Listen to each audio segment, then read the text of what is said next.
Hey, gang. Excuse me. Joyce with Skipping Calves Farms here.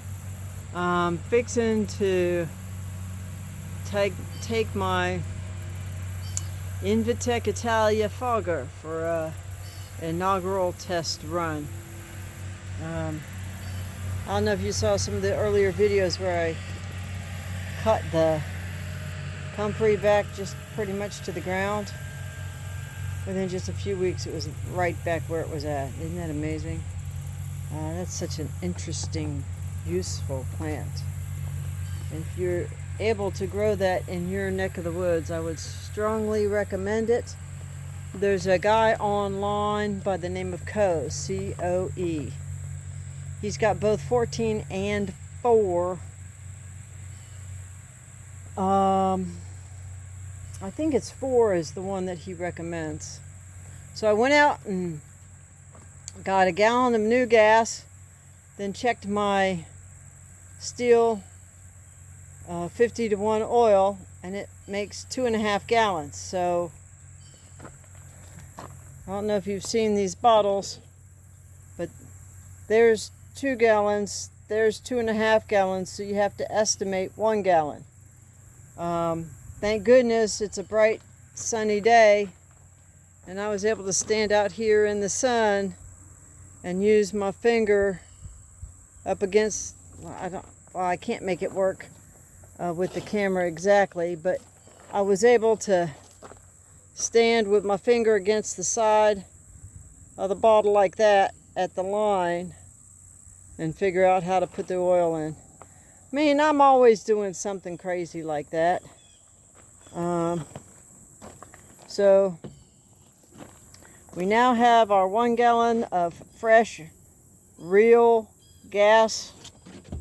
And when I put the fogger together, I decided not to cut that tube, and I put the handle out as far as I could make it go. I wanted to see how that felt and how that worked. So I looped the tube around. That is not recommended. I tried a couple of times to get a hold of somebody on the phone, was not able to do so. I think I mentioned when I unboxed it that there was a little bit of a kink in this solution feeder hose, and I've not been able to get that kink out. So what I've decided to do is I've gotten another, I have my own small hose clamp, and I opened it up all the way. So what I'm going to do is I'm going to slide it over and put it on this space to keep the sides compressed and hopefully keep that tubing open. So with that in mind, gang, I'm going to put you on hold and see if we can't get that done. Okay, I'm back at you.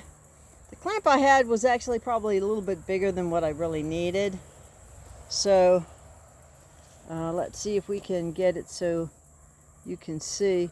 There is still a slight little tiny indentation on that hose or that tubing. But what I did was I just took a pair of pliers and kind of, that particular clamp was bent when I took it out of the bag anyway. So I just kind of squeezed it a little bit to hold it in place. And if I need to, I can always go, around the corner of the hardware store and get a more appropriately sized one. But for this, I just want to see how it's going to work and how to work it. So I was just planning on taking some plain water and putting that in to the tank. Now I do remember on the instructions a couple of things. Number one,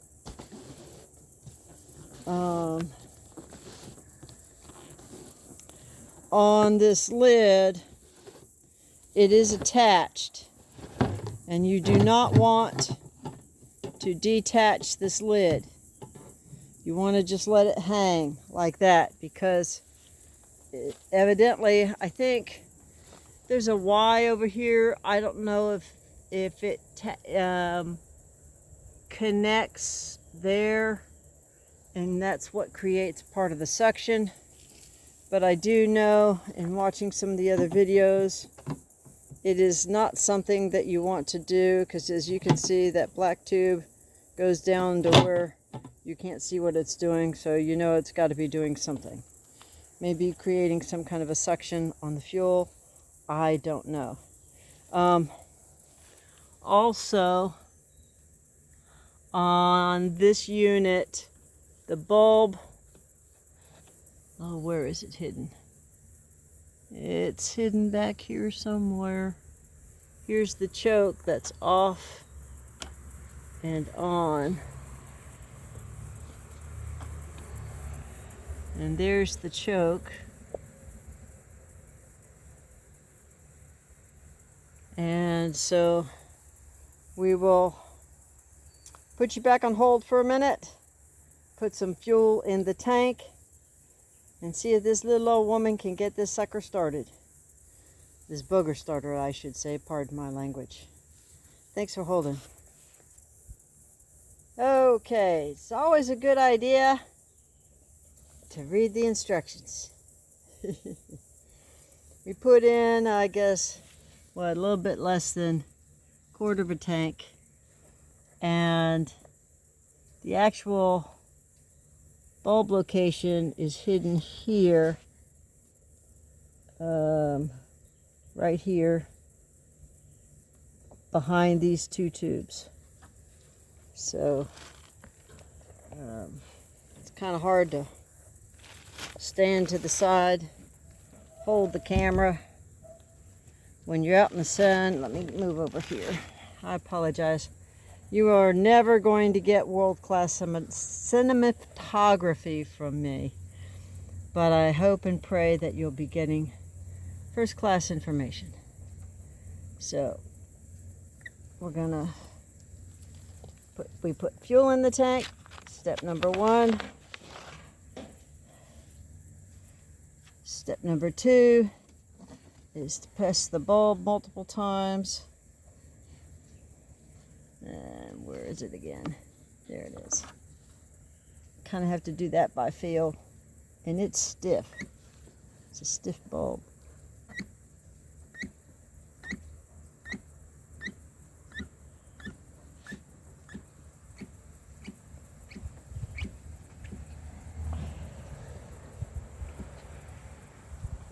Okay.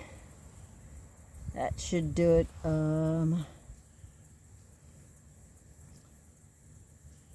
And so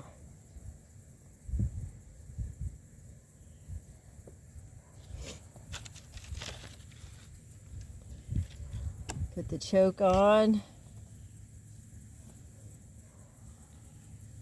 and then we need to pull the cord a couple of times and then move the choke down. So let me set this down for a moment.